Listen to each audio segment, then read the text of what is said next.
Dan ternyata kalau targetnya dunia tidak akan pernah selesai. Kata Rasulullah, kalau manusia itu dikasih satu gunung emas, ya, dia akan mencari gunung emas yang lain.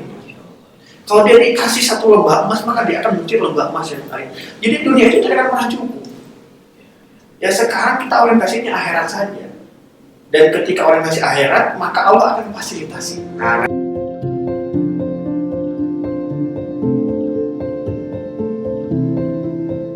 Assalamualaikum warahmatullahi wabarakatuh.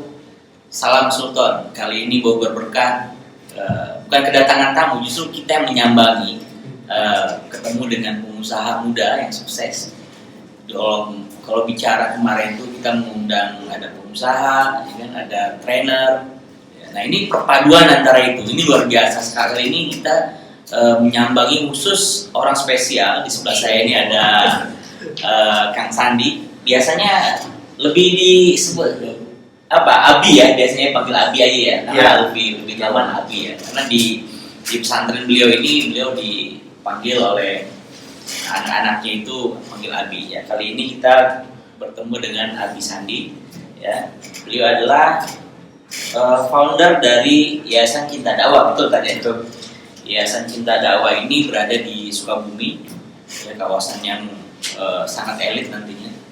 Sekali ini kita banyak akan belajar dari beliau, sosok yang luar biasa ya, perpaduan antara pengusaha sukses juga, founder dari yayasan yang luar biasa dikenal di Indonesia ya, dan satu lagi yang paling penting, ini anak muda yang menginspirasi banyak anak-anak muda untuk grow up, karena beliau ini memang salah satu inspirator para anak muda, terutama di Bogor. Kayak kami undang nih.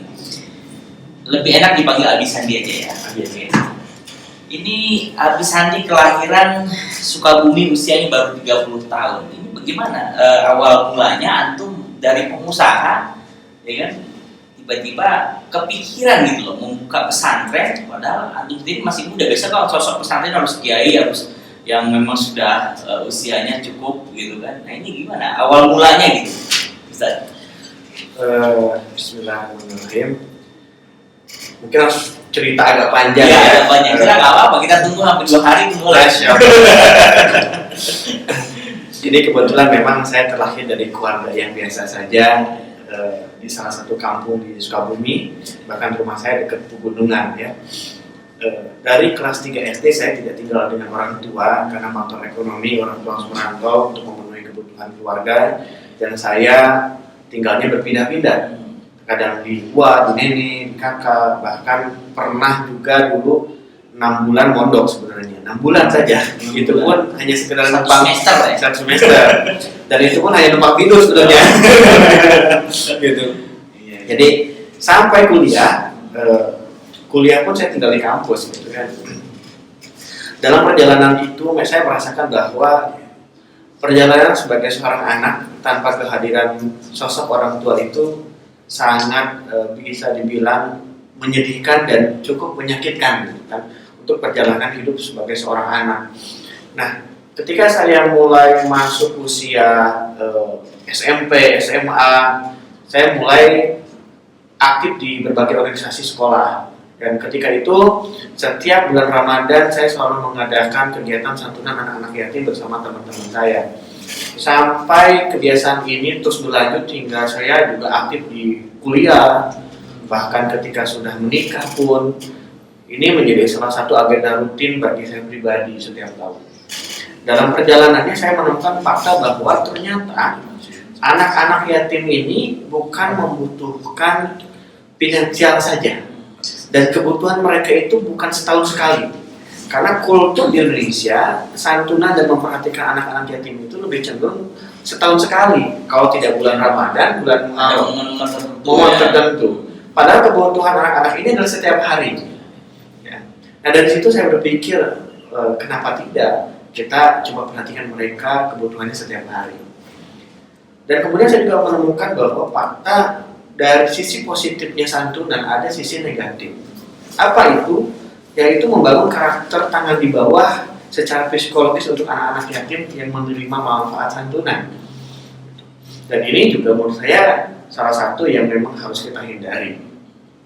Nah, dari situ saya mulai berpikir gimana ya supaya ini bisa lebih baik gitu kan.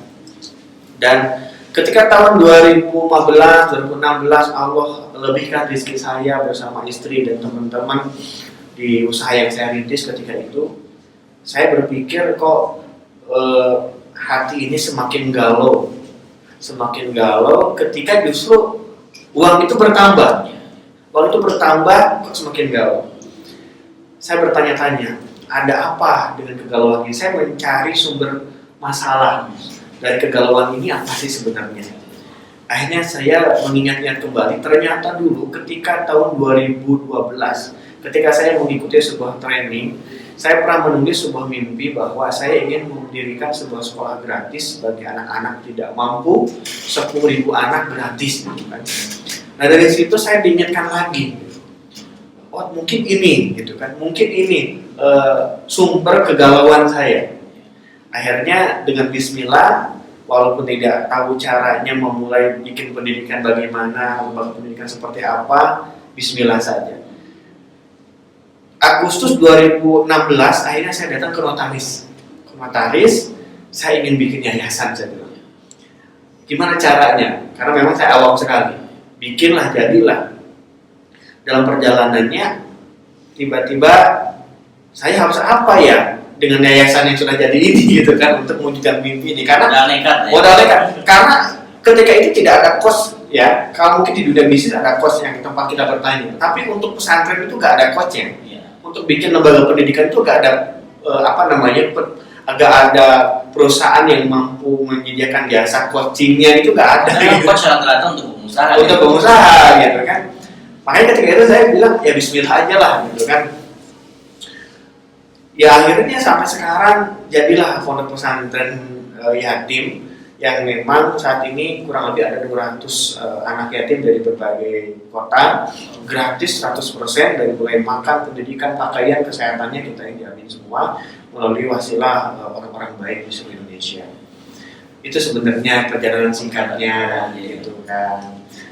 Tapi awalnya itu memang antum tuh bidangnya usaha ya. Saya dengar saya ada pernah herbal itu kan, pernah nyoba juga di bidang kesehatan, terlibat kalau nggak salah di rumah sehat lah segala. Kalau dulu terinspirasi dari rumah sakit atau bikin rumah sehat. Jadi selalu yang berbeda ini saya pikir unik nih, kenapa antum selalu mencari yang berbeda gitu. Betul. Karena dulu saya masuk ke beberapa komunitas pengusaha. Dan satu hal yang memang selalu saya ingat, ketika kita ingin bertahan dalam persaingan bisnis, maka kita harus memiliki unique selling point, kan bahasanya begitu kalau untuk usaha. Dan dari situlah kita harus mencari konsep-konsep yang berbeda, ide-ide kreatif yang berbeda, sehingga kita bisa bersaing dan bertahan dalam persaingan. Sampai kebiasaan dari sisi usaha inilah terbawa ketika membuat pesantren itu. Ketika pesantren orang lain itu hanya pesantren yang sifatnya taklim, memindahkan sakopah dari ustadz ke murid, kita coba membuat konsep yang lain. Di tahun pertama kita punya agrowisatanya, wakaf produktifnya, bahkan ada kudanya gitu kan. Jadi kita selalu mencari konsep-konsep yang baru supaya menjadi sesuatu yang ya intinya sebenarnya sebagai bentuk keseriusan kita juga gitu dalam mengelola amanah ini gitu. Itu sebenarnya. Jadi pesantren ini lebih ke bukan hanya mentransfer ilmu antara dari ustadz ke murid gitu ya. Jadi lebih ke kenapa antum dirinya anak-anak yatim, karena memang mereka anak-anak yang memang harus kita jaga betul kan. Nah, kebanyakan dari mereka juga memang membutuhkan uluran tangan, sementara yang antum seperti antum bilang tadi setiap tahun mereka hanya diperhatikan setiap tahun 1 kali atau 2 kali di momen-momen tertentu seperti Ramadan gitu. Nah ini saya pikir ini antum lebih konsepnya berarti ke pesantren mandiri, jadi lebih ke anak-anak yatim ini dididik hanya bukan transfer ilmu, tapi setelah keluar dari situ mungkin memiliki kemampuan lain gitu ya. Betul. Ya. Jadi memang dulu ya namanya juga masih punya semangat muda ya, segala dicoba dari mulai jualan herbal, buku, fashion sampai buka jasa, rumah sehat tadi, kemudian banyak hal yang dicoba. Akhirnya kan banyak pembelajaran hidup yang didapat dari situ, dan semua itu menjadi modal yang sangat luar biasa ketika mendirikan pondok pesantren. Karena ternyata mendirikan pondok pesantren itu bukan urusan ilmu, bukan urusan punya kekayaan, tapi urusan mentalitas. Karena ujiannya luar biasa, ya, ujiannya luar biasa dalam proses mendirikan pesantren ini. Dan ke depan memang pesantren ini adalah suatu solusi yang memang harus kembali kita perhatikan. Karena Indonesia dulu merdeka tidak terlepas dari kontribusi kiai santri, yaitu pesantren itu sendiri. Dan ketika kita berbicara bagaimana mengisi kemerdekaan Indonesia ini, maka tentu kalangan santri, kiai, dan pesantren ini juga harus berkontribusi. Gitu. Jangan sampai kita ikut terlibat di awal, tapi dalam proses pengelolaan negara dan bangsa ini kita tidak terlibat. Karena kaidahnya kan seperti ini, kalau penduduk suatu negeri beriman, maka akan Allah turunkan keberkahan dari langit dan bumi. Artinya apa?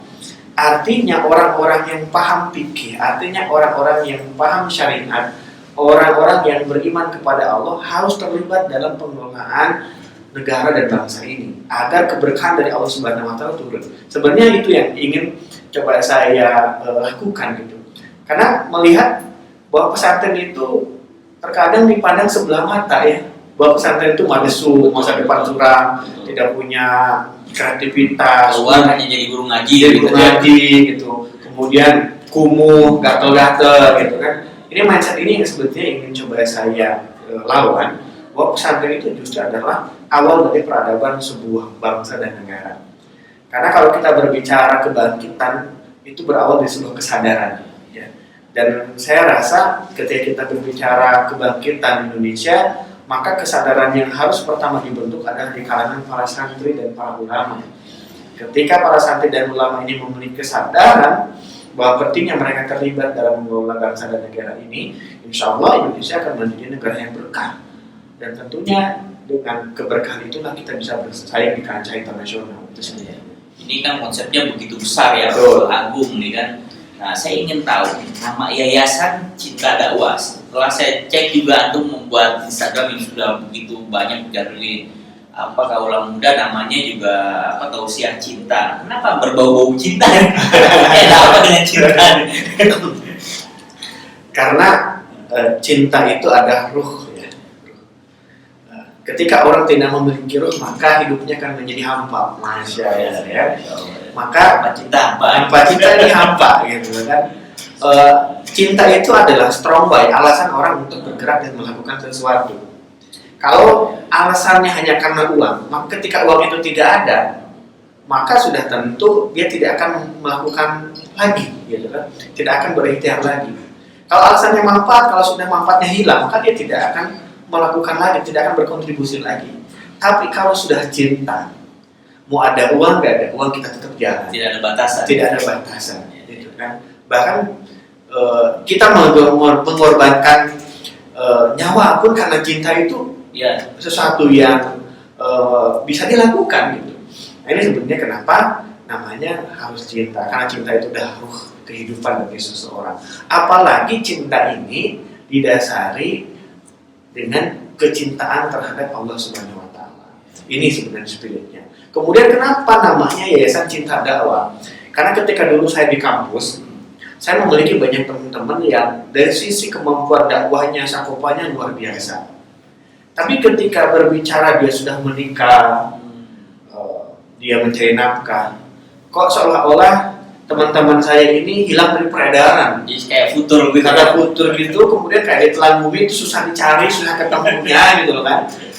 Padahal mereka itu memiliki potensi yang luar biasa untuk menjadi dai-dai yang bisa menasional menurut saya.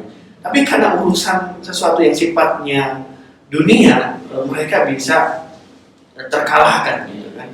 Nah dari sisi itu saya berpikir, gimana kalau kita bikin suatu lembaga yang memiliki kekuatan finansial berbasis wakaf, kemudian orang-orang yang memiliki potensi dakwah ini biaya hidupnya kita tanggung, kita jamin. Gitu. Harapan saya sebenarnya backgroundnya ke sana. Jadi mereka nggak berpikir lagi maisha ya. Nggak berpikir maisha. Jadi kalau dia butuhnya misal 20 juta, oke, saya akan penuhi 20 juta sebulan untuk Anda. Pendidikan anak-anak kita jamin, kesehatan kita jamin, tapi Anda harus melakukan satu hal. Apa itu? Anda dakwah tiap hari. Jadi sampai saya berpikir seperti itu, gitu kan? Karena kita ini kekurangan dokter, ibaratnya pasiennya banyak, dokternya sedikit. Akhirnya pasien ini ya semakin parah sakitnya dan akhirnya berefek ke banyak hal. Ya. Apa itu pasien? Itu tadi problematika umat. Permasalahan-permasalahan di tengah-tengah umat, kesadaran-kesadaran akan bahwa kita ini adalah hamba Allah dan harus taat kepada Allah itu sudah mulai hilang di tengah-tengah umat ini, gitu kan? Sehingga kita butuh banyak dokter untuk mengobati itu sehingga umat ini kembali sadar bahwa dia harus taat terhadap Allah Subhanahu wa taala. Jadi tentunya dalam membangun sebuah yayasan ini nggak semerta-merta tuh jadi begitu aja ya kan, pasti ada rintangan apa sih, hambatan-hambatan, pernah nggak menghadapi itu di lapangan itu seperti apa? Kalau saya bilang menanam padi, rumput ikut tumbuh. Setiap kebaikan selalu diikuti dengan keburukan. Artinya akan selalu ada orang-orang yang tidak suka. Saya pernah dilaporkan ke polisi, pernah di demo, pernah dibawain samurai, pernah mau berantem. Kalau boleh samurai terima aja. Iya. Saya badangan. Ya, jadi sebenarnya dari berbagai tantangan itu semua, ujian itu semua, yang paling berat adalah ujian hati. Gitu ya. Yang paling berat adalah ujian hati.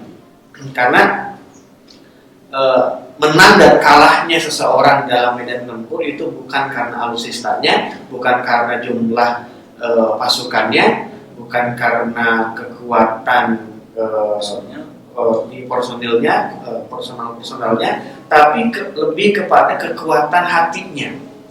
Apakah hatinya akan tetap teguh dalam keadaan terdesak sekalipun, atau justru dia akan menyerah? Karena kuncinya di situ.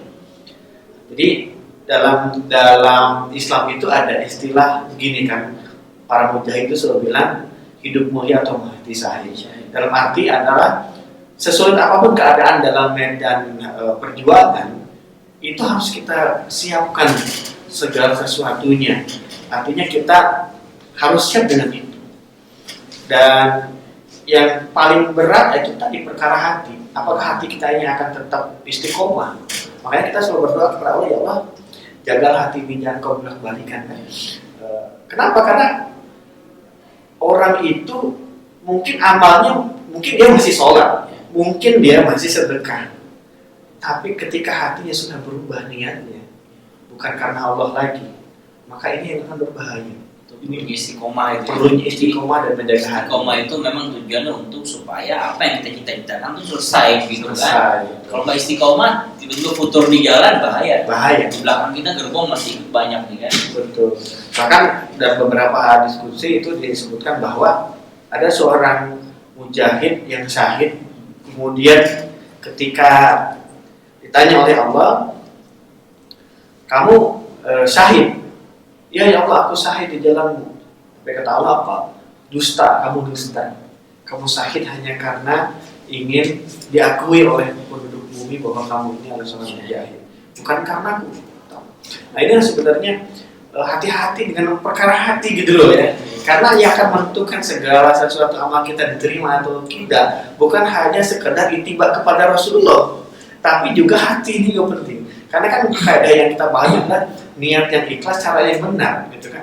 Caranya mungkin udah benar itu, terlihat benar dan benar, tapi ketika hatinya sesuatu yang tidak terlihat, ini kan yang sesuatu yang berbahaya. Gitu. Nah ini sebenarnya, apalagi di dalam perjalanannya kan, akhirnya banyak orang yang datang ingin belajar, memberikan ujian, itu benar-benar ujian hati sekali gitu loh ya. Wah hebat ya, bisa bikin pesantren, wah hebat ya memanagenya gitu kan. Ini sebenarnya yang paling berat dihadapi ketika dalam proses perjalanan semua ini, Ustaz. Itu yang saya rasakan sebenarnya. Memang yang berat belum dari hati dalam diri kita ya. Dalam hati. Sanggup nggak itu menerima pujian-pujian, menerima cacian gitu kan. Luar biasa memang masalah Oke, kita kembali ke pesantren. Pesantren yang antum bangun ini kan memang sudah besar ya. Di dalamnya itu fasilitasnya apa aja tuh? Saya lihat sih sekilas di Facebook, antum saya lihat ya. Itu udah ada apa untuk latihan berkuda, mana bahkan saya lihat nih lagi bangun sebuah dream baru dibikin apa masjid yang kapasitas 2000 Masya Allah 2000 ya 2000 jamaah itu nggak pusing gitu ngelola sendiri. Jadi ini mungkin cerita juga ya. Jadi ketika banyak teman-teman melihat apa yang saya posting, mereka banyak bilang saya ingin belajar. Saya ingin belajar bagaimana cara penggalangan dana. Saya ingin belajar cara memanage keuangan dan memanage tim. Saya ingin belajar copywriting dan sebagainya. Cuman sebenarnya mereka tuh keliru belajar ke saya.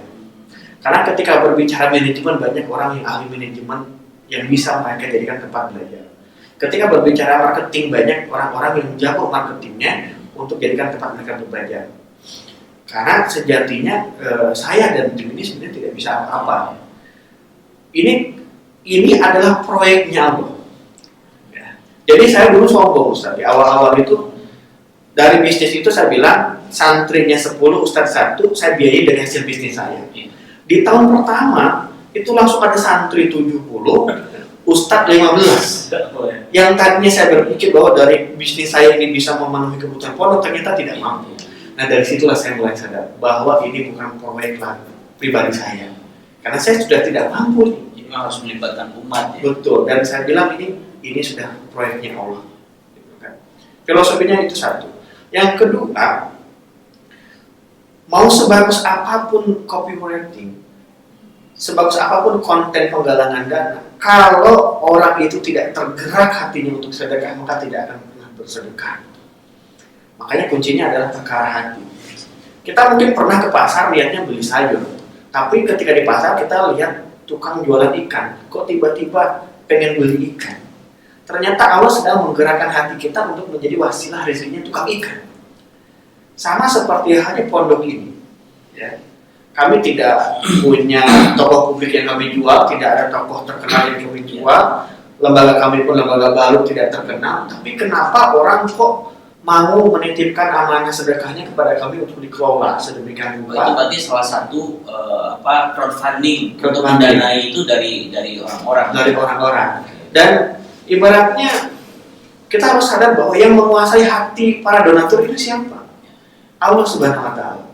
Maka kita mau desain konten sebagus apapun, itu tidak akan membuat orang bersedekah kepada kita. Maka pertama hal yang harus kita siapkan dalam membangun pondok, kemudian menggalang dana, bukan manajemennya, bukan kontennya, bukan iklannya, tapi apa? Hati kitanya.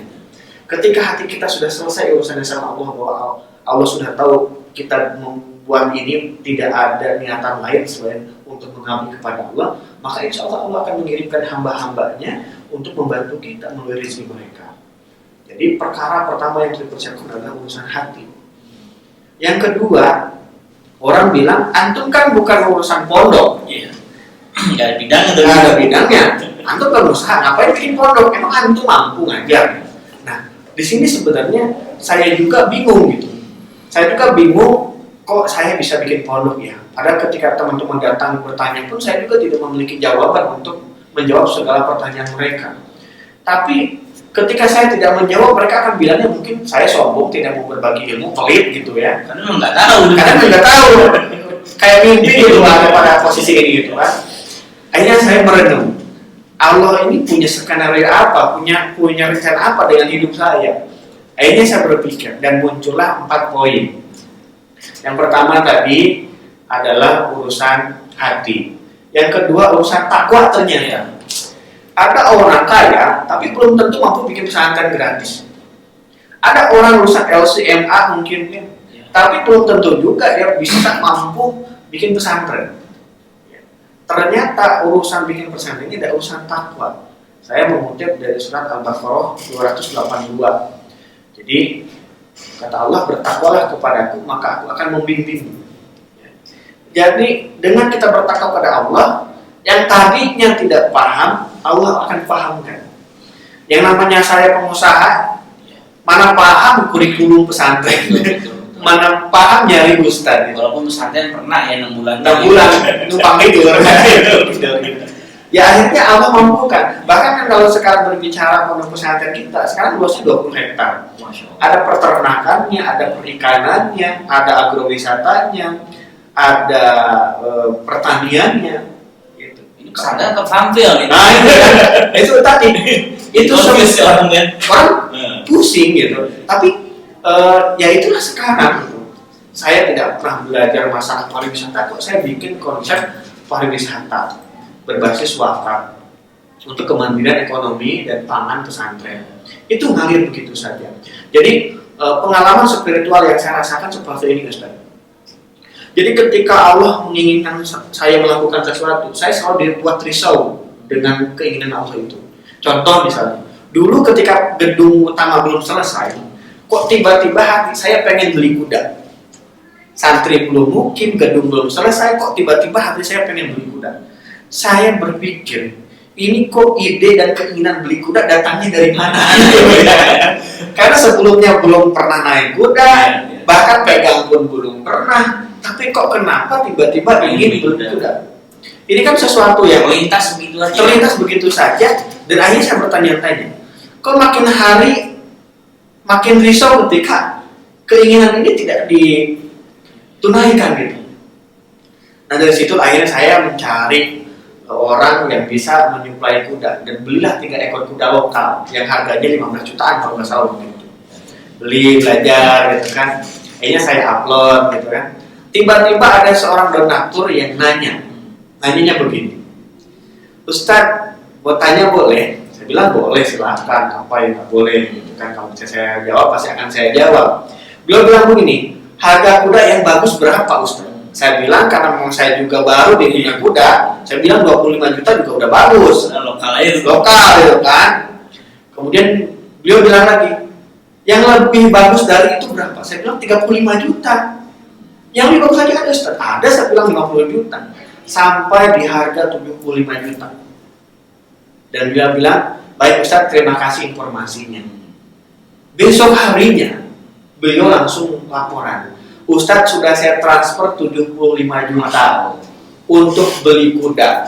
Saya nitip di pesantren gunakan oleh para santri untuk menjadi santri-santri pejuang akhir zaman. Dari situ saya mulai kaget. Itu sayangnya tuh pengetahuannya hanya baru sampai kuda 75 juta. Coba kalau saya bilang ya, iya, ada 1 miliar. Iya, mungkin itu 1 miliar gitu kan. Jadi itu menurut saya satu pengalaman spiritual yang akhirnya saya mulai sadar di situ. Oh ternyata ketika kita ragu dengan keinginan Allah, maka Allah akan mengirimkan orang untuk ingetin bahwa ini tuh udah keinginannya Allah, bukan keinginan saya lagi. Dan ketika itu saya akhirnya bingung beli kuda 75 juta di mana. Bingung kan nyari kuda 75 juta. Dan dapatlah kuda Australia. Ada kuda yang sekarang sudah beranak pinak malah di pondok itu kan, kuda Australia ini. Dan dari situ saya mulai sadar ada pesan yang sangat luar biasa mungkin dari donatur ini. Beliau bilang untuk santri-santri akhir zaman. Nah dari situ saya mulai mempelajari konsep akhir zaman. Jadi pesan itu datang justru dari orang yang tak terduga ya. Gak terduga gitu kan. Akhirnya saya berpikir akhir zaman itu seperti apa? Bagaimana nanti akhir zaman itu? Akhirnya mulailah di konsep pesantren itu untuk mempersiapkan hal itu. Ada kudanya, akhirnya santri belajar panahan, akhirnya santri belajar bercocok tanam, berternak. Kita mempersiapkan danau penampungan air hujan, kita mau menanam pohon, gitu ya. Itu yang kita lakukan. Itu pesan Allah melalui donatur tersebut gitu. Yang tadi nggak kepikiran, gitu kan, kepikiran untuk melakukan itu semua. Nah akhirnya saya berpikir kalau pesantren ini proyeknya Allah, kita itu hanya karyawan. Makanya ketika arsitek bikin RAB masjid sampai 10 miliar, saya tidak pernah pusing dengan nominal itu. Walaupun waktu itu uangnya hanya ada 200 juta. Saya bilang ini udah pasti keinginannya Allah, saya bikin masjid gede gitu loh ya. Akhirnya apa? Ya udah saya ACC mulai dengan 200 juta itu. Sekarang dalam waktu 8 bulan masuk 9 bulan, masjid ini sudah menghabiskan dana 7 miliar. Dan alhamdulillah insya Allah bentar lagi selesai. Fix memang 10 miliar. 10 miliar bahkan kayaknya lebih gitu kan. Dan akhirnya saya sadar bahwa kita itu karyawan hanya menjalankan apa yang diperintahkan bos. Urusan bayar membayar itu urusan bos. Urusan kerja ya urusan karyawan. Gitu kan. Kata bos belanja semen ya kita belanja semen. Notanya mana ya kasih ke bos. Jadi alhamdulillah Ustaz, dengan berbagai kebutuhan nominal yang cukup besar di pesantren ini, karena pesantren gratis, Allah memberikan ketenangan hati, ketentraman hati. Walaupun ya sebulan harus menyediakan sekian ratus juta untuk makan santri, gaji Ustaz, apalagi di suasana pandemi sekarang kan. Itu sebenarnya luar biasa. Tapi itu tadi, Allah membuat balance dengan apa? Di tengah-tengah amanah yang berat, Allah memberikan ketenangan hati. Itu sebenarnya kenikmatan yang saya rasakan gitu. Makanya kan orang bilang kok Kang Sandi makin gemuk aja gitu kan. Kang Sandi kok kayak gak ada beban gitu kan. Ya beban bertambah ya. Beban bertambah, cuma karena hatinya dibikin tenang sama Allah, jadi kita enjoy aja gitu kan, masih bisa makan enak, tidur nyenyak gitu kan, walaupun terkadang begadang gitu kan, masih bisa senyum-senyum ceria gitu kan. Tapi kalau dibandingkan dulu antara ngurusin bisnis pribadi, itu stresnya luar biasa. Ya. Besok karyawan mau gajian, duit belum ada, belum cair, itu pusingnya luar biasa. Memang dunia terus ya. Dan ternyata kalau targetnya dunia tidak akan pernah selesai. Kata Rasulullah, kalau manusia itu dikasih satu gunung emas, ya, dia akan nyari gunung emas yang lain. Kalau dia dikasih satu lembah emas, maka dia akan mencari lembah emas yang lain. Jadi dunia itu tidak akan pernah cukup. Ya sekarang kita orientasinya akhirat saja. Dan ketika orientasi akhirat, maka Allah akan fasilitasi. Nah, nanti Allah akan urus dunia. Bisa di Bogor Berkah ini menarik sekali yang kita bincangkan dengan Abi Sandi. Mungkin nanti ini kita akan buat beberapa sesi kan. Nanti berikutnya kita akan lebih penasaran lagi nih. Kita tunggu tayangan berikutnya. Banyak lagi yang akan dibahas oleh Abi Sandi tentang pesantrennya, tentang berkuda begitu. Kita tunggu aja, jangan sampai kelewat channel ini, dan jangan lupa subscribe, like, dan komen yang positif. Terima kasih.